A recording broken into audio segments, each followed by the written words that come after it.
السلام عليكم ورحمة الله وبركاته. شلونكم؟ شلون الصحة؟ أنا أستاذ مساعد دكتور سنجر علي ماما، أستاذ بستاف آوت أكاديمي، أستاذ اللغة العربية الفصحى وأستاذ اللغة العربية العامية العراقية. وهسه ويانا طالبة اللي شاركت ويانا لمدة شهرين فقط، نتعرف عليها. السلام عليكم ورحمة الله. وعليك السلام ورحمة الله. يا أهلا وسهلا بيك. مرحبا دكتور. مراحب، يا أهلا وسهلا. شو اسمك بلا زحمة؟ أنا اسمي آسيا حسين. نعم، شنو مستواك التعليمي؟ أنا كملت قسم هندسة مدنية من جامعة صلاح الدين. زين، شلون كان مستواك قبل ما تشاركني ويانا بهاي الدورة؟ صراحة قبل أشارك بهاي الدورة كانت كلش مو زينة، وما عرفت أي شيء ما عدا كم كلمات قليلة اللي كنت تقدر تعدد بالأصابع، مثل تعال وروحي وامشي والأرقام من 0 ل10.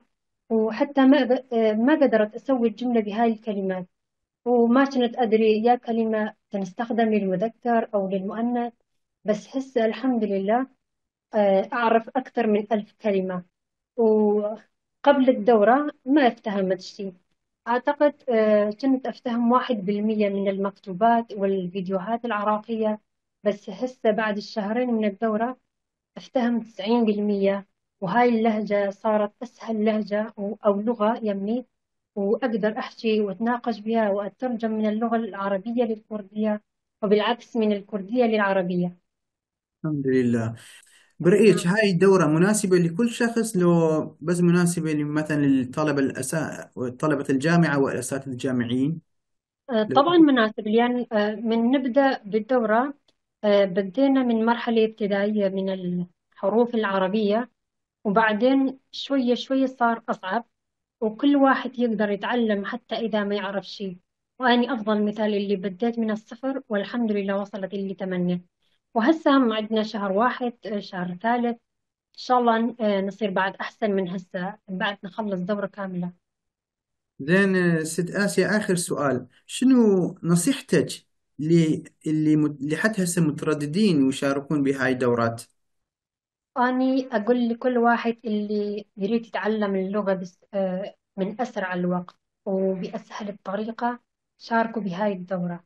وبلا شك إحنا أفضل مكان وأفضل دورة، وماكو شيء مستحيل وياكم. شكرا جزيلا، بالتوفيق ست آسيا، بارك الله فيك، وإن شاء الله تكملين الدورة بكل نجاح. وأني أشكركم هواية.